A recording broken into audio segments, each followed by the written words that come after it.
So we've got Darren from the digital media who's looking at doing a degree. We've got Simon from the Games Academy. Oh, and Alan. Sorry, Alan, not Alan.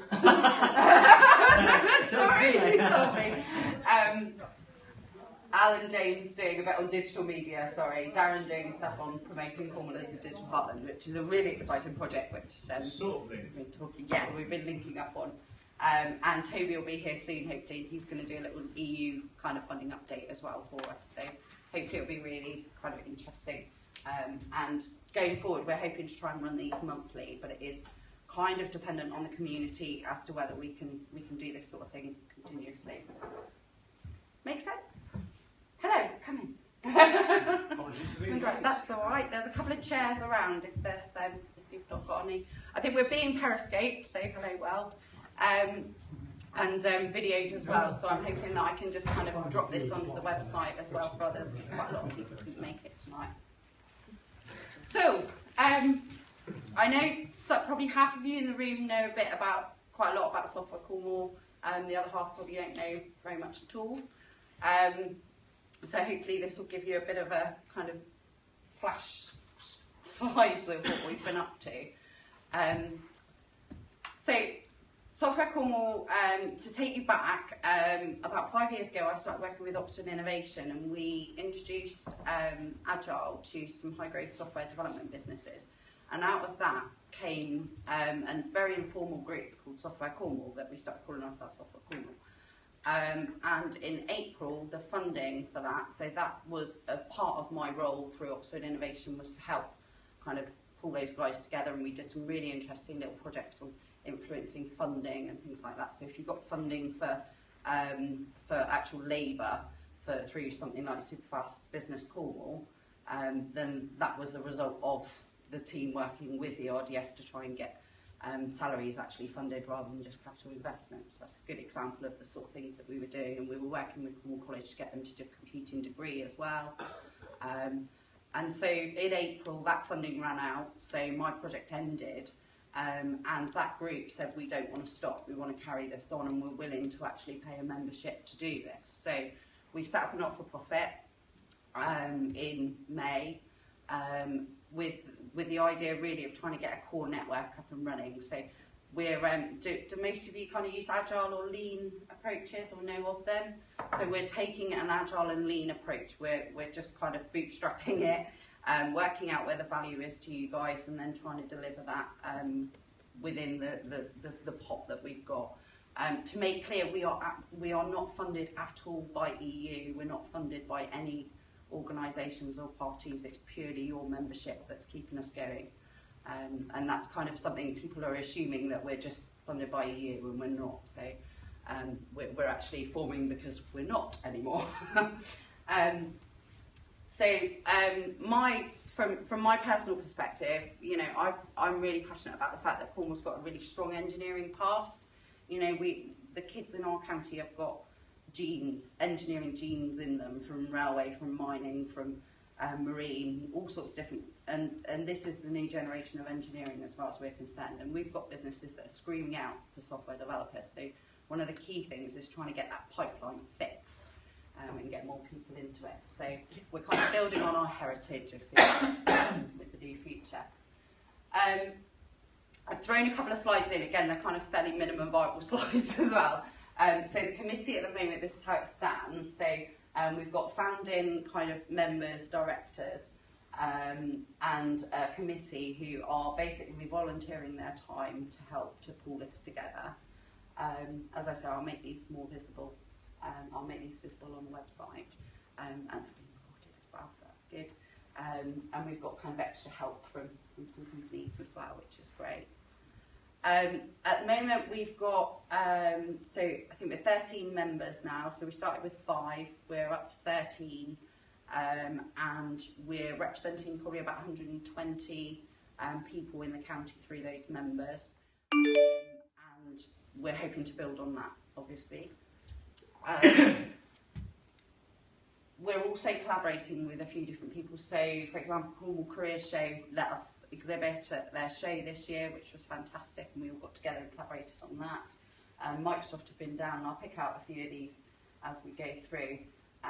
But we've been kind of collaborating and trying to form partnerships. So, like I was saying about the Cornwall College degree, is actually trying to get the businesses and education and things that we've done. So one of the things we've done is kind of TechNation have done. How many of you actually filled out the TechNation after all my tweeting and emailing and everything? So it's absolutely brilliant. And one of the things that they're reporting is these kind of key benefits of actually us being a cluster. So us working together and collaboratively working to help us grow our businesses. So I'd add to the Agile Manifesto this idea of kind of collaboration over competition. So actually, by working together, we can achieve a lot more on a global scale than we can working separately. So at the moment, we are very... Oh no, it's an animation. Hang on. Oh no, that's really cool. Oh. Technology, eh? Yeah. No, I know, because I pressed off instead of escape. Is there an IT person? Yeah, is there an IT person in the room? No. Did you try setting it off and on? Yeah, that literally 99%. Well, this is going to go viral now, isn't it?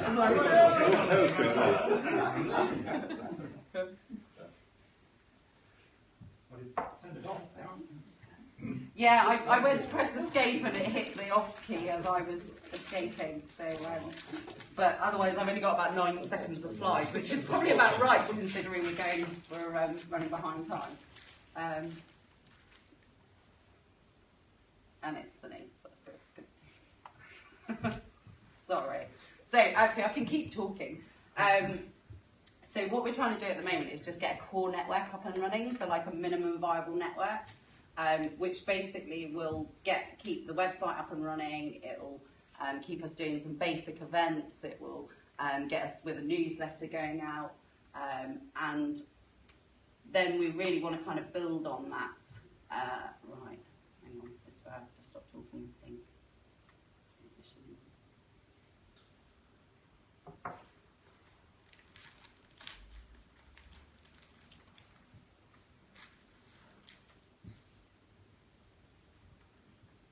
Hopefully.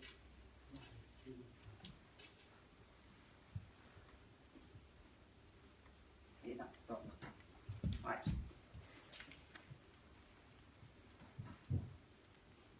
So, yeah, we're taking an agile approach. This idea of having, so we've got our kind of core to get us up and running and keep us just going and ticking over. And we're probably about halfway to the target of that at the moment.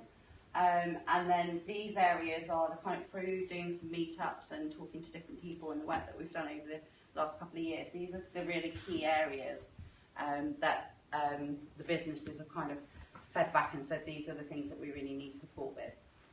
So I'm going to flip through some of those. So promoting and supporting the excellence work of the benefit of community, we've done that. So really kind of getting the community together, so bringing us all together, working together.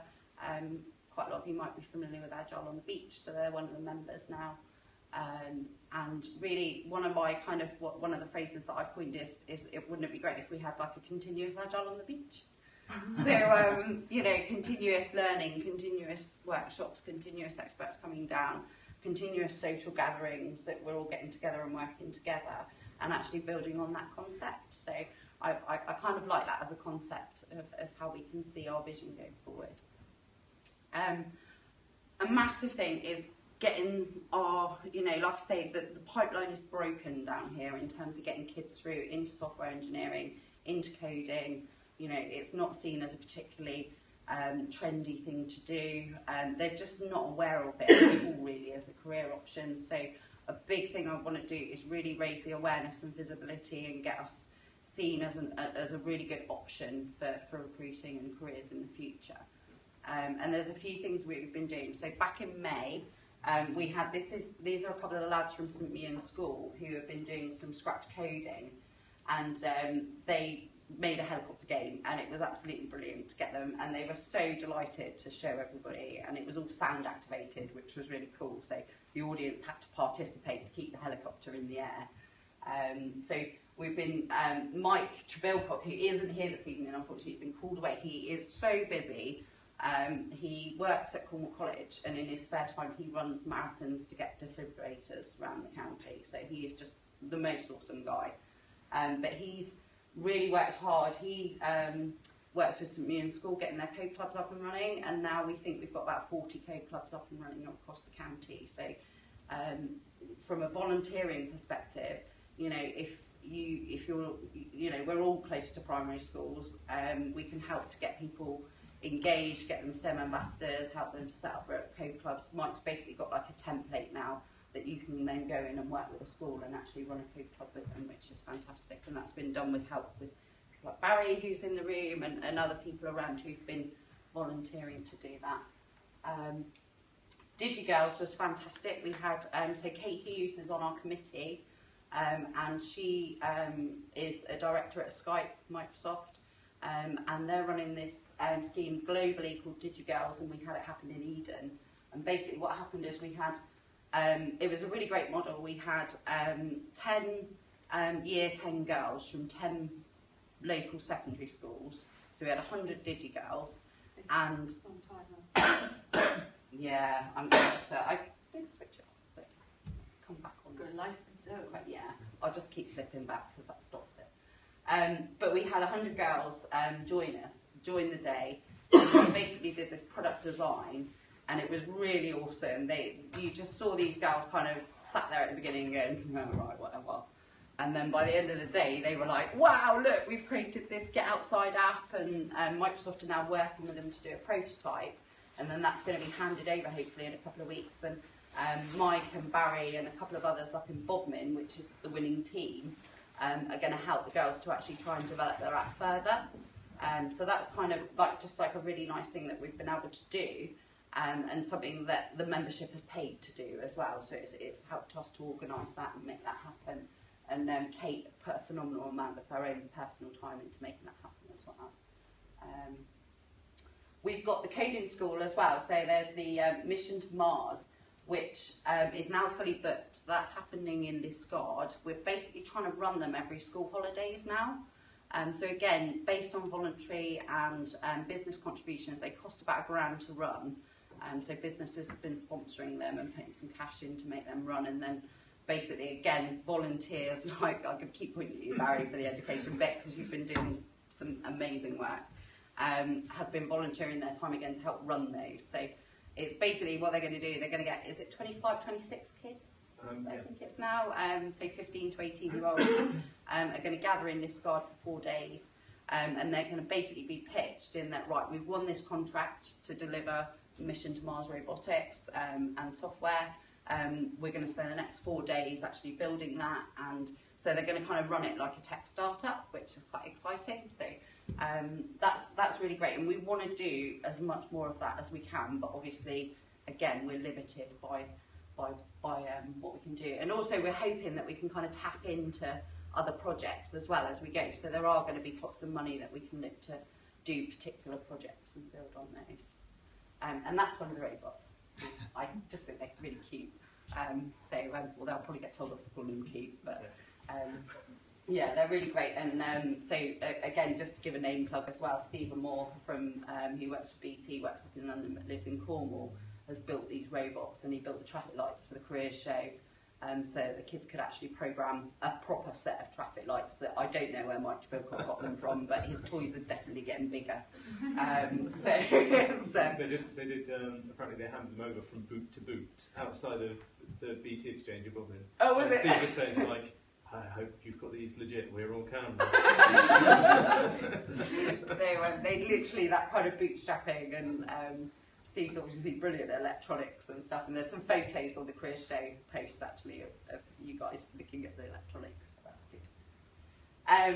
And here's another example where so Head Forwards, who are one of the members, set up a software squad day, and they invited a load of kids in to try software, try engineering. We had a number of different volunteers who came along into PIC, didn't they, and helped you out with that, and people speaking and just again trying to inspire. So really the last few months have been about us trying to get kind of pilot and test things out and see what works, and then we've got a model that we can then scale and we can take and we can say, look, we could do 10 of these, and start to roll that forward. Recruitment is a big thing. I think a lot of the businesses are basically limited in their growth because they can't recruit. I know that is true of a number of the clients that I work with. So we really want to try and kind of encourage more people to come down to Cornwall as well and work. So as well as growing our own, just trying to recruit so that we're not all trying to, you know, there's too small a pond, and it's no good. We need a bigger pond, and then we might have a problem. So we ran the summer huddle in the summer, and that was hosted by Blue Fruit, and that brought together, I think there was about 10 to 15 graduates who are interested in working in software engineering, and potentially a couple of those have been looked to be recruited into the businesses. So at the end of that 2-week process, there was a presentation. They built some software, which was really cool, and actually then that led them into the kind of pipeline so that the members could actually see those graduates at work. They could get an idea of what they were like, what their level was like, what they were interested in, and then look to recruit them. And we did the Cornwall Careers Fair, which was nuts. 4,500 kids in 2 days. Again, it was like a group session, so there's a couple of photos there. There's the traffic lights with Mike looking very happy that they're working, and the kids kind of jumping on them. And we had, I think it was 6 or 7 of the members all come along to that and help out and talk to the kids and demonstrate, and they'd have a goes. And we reckon we had a good 200 plus kids actually stop and test things out and try things out. And we gave out about 1,000 stickers. So I've given you all minimum viable stickers today with your names on, but these were for the kids. So we were hoping that they would wear a Cornish flag, which worked quite well. So that was good. And that, you know, again, it was kind of organised by Software Cornwall, and then really facilitated by the members all volunteering and getting together. Tech Cornwall Week. A couple of you may have heard, I was going to try and make this live, but again, so we're kind of down to a few less hours now, because I did it about 1 o'clock this afternoon. But this is going to be a week in December. There's a real issue at the moment where the curriculum has been introduced, so the computing curriculum has been introduced into secondary schools, and the teachers are so snowed under and so under pressure, they have no time to learn this stuff. So one of the things that we really want to do is engage with the secondary schools and also the primary schools and the whole sector for a week. And Mike's leading this, and the plan is to have hours of code across the county. So one of the ideas we've got is if we can get enough volunteers that we can all go into a secondary or a primary school during that week and talk about software engineering and coding and careers, and we're talking about putting like a template presentation together so that we can just literally give it to you and you can go with that. We've also got Lego coming Wednesday morning. Lego Education are going to come down and talk to the secondary school teachers at Eden, which is absolutely fantastic. They've been in touch and told us about this and offered to come, and I think that's probably a nice example of where actually the work in trying to get Software Cornwall out there is starting to you know, we've had Microsoft interested, now we've got Lego interested, you know, it's starting to pull those contacts in and just realising that there is quite a cool software sector down here and they want to be involved in that. So Mike's not here, like I say, unfortunately, but we're talking about kind of doing meetups. I'd like to do quite a big gathering at some point at the end of the week, just like an informal meetup for us all to get together. And there's more information on the website you can click through, and that's being updated all the time. But if you are interested in getting involved, we really, really need volunteers. So, you know, get your names to us so we can get you on the list and get you engaged in that. So I just talked about the awareness and visibility. So we've got quite good representation within the committee to the what I call the powers that be. Paul Massey, who's on the committee, is also a member of the LEP. Toby, who I saw sneak in, is on the ITI board and helping to you know, build the community, the whole business community as a whole. but they obviously have an interest in the software sector as well, which is great that we actually have some representation now, because previously we just haven't really had that representation. And we were invited to the recent Cornwall Expo as well that the LEF ran to showcase some of the software skills and the stuff going on in the sector. We ended up with 77 submissions for the Technation survey, so we needed 40 to get recognised as a cluster in Cornwall, and we got 77, so they're delighted. I'm waiting to hear more information back on that. Basically, they put together a report, so we're hoping that we'll be recognised in that report this year. We weren't last year. We had a handful of submissions, so I was determined to make that happen this year. So thank you all for submitting. It really does mean a lot, because you end up tweeting and tweeting and tweeting, and you're like, is anybody listening? And then when Lindsay from Technation turned around and went, you had 53, I was like, yay! So it made my day. And they're also looking for tech superstar case studies. So particular innovative products or particular innovative ways, like I've kind of submitted mine actually for hacking the pipeline, the education pipeline, and disrupting that and making that, work. And we've put a couple of other people forward that have let us know. So if you're interested in that, again, let me know. We've got the website now, so we've got a new website which has got lots of information on it. We're trying to do both sides of the coin, so we're trying to help people to get into careers and education. So we're building a learn to code area, and we're building links to events and things that are happening, like the mission to Mars. But also we've got like recruitment, and we want to build on business support areas and events happening. So and news going on as well. So we're trying to be as open as we can, but please appreciate that we are limited in how much we can do. So we're hoping to do a monthly newsletter now that will send up updates as well. And then what we're looking to do is try and do an enhanced service for members. So members are getting, they might get the inside edge on things, or they might get, access. Like we've got a Slack network. I think might be the next. We've got digital meetup groups, so we're building on that. Twitter is a massive channel. Oh, and I didn't put the Slack slide in there.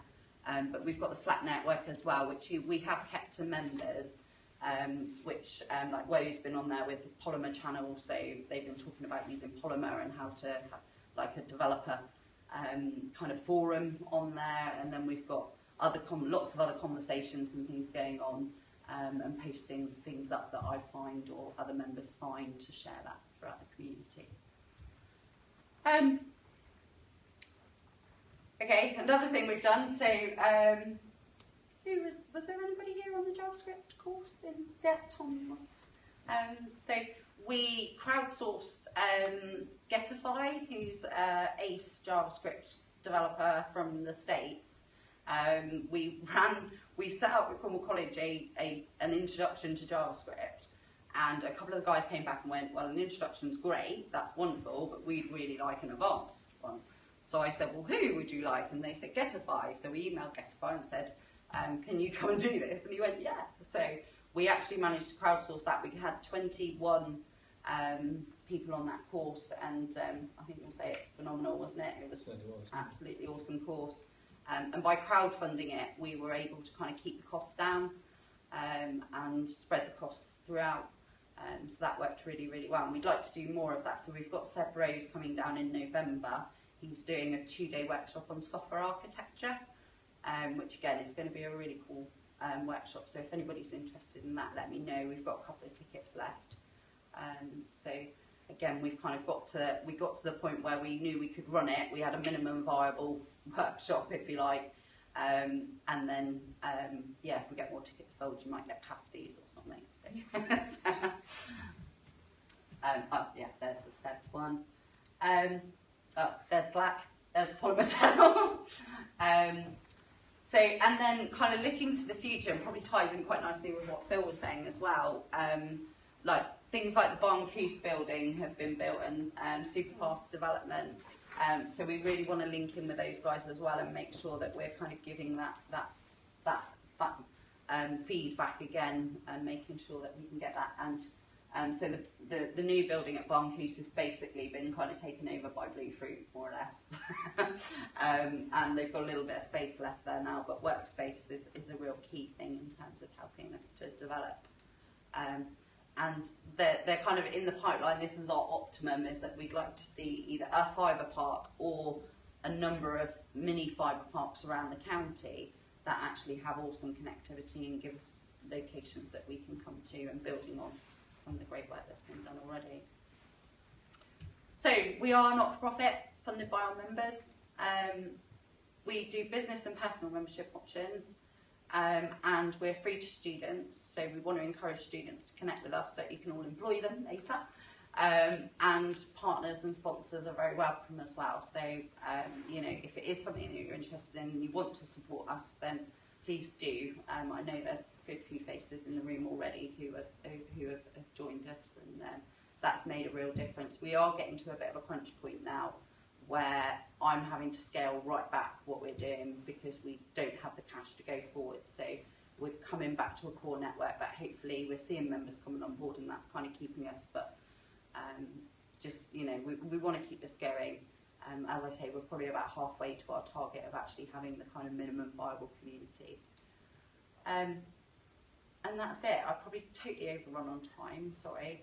I think I've got the agenda back up there.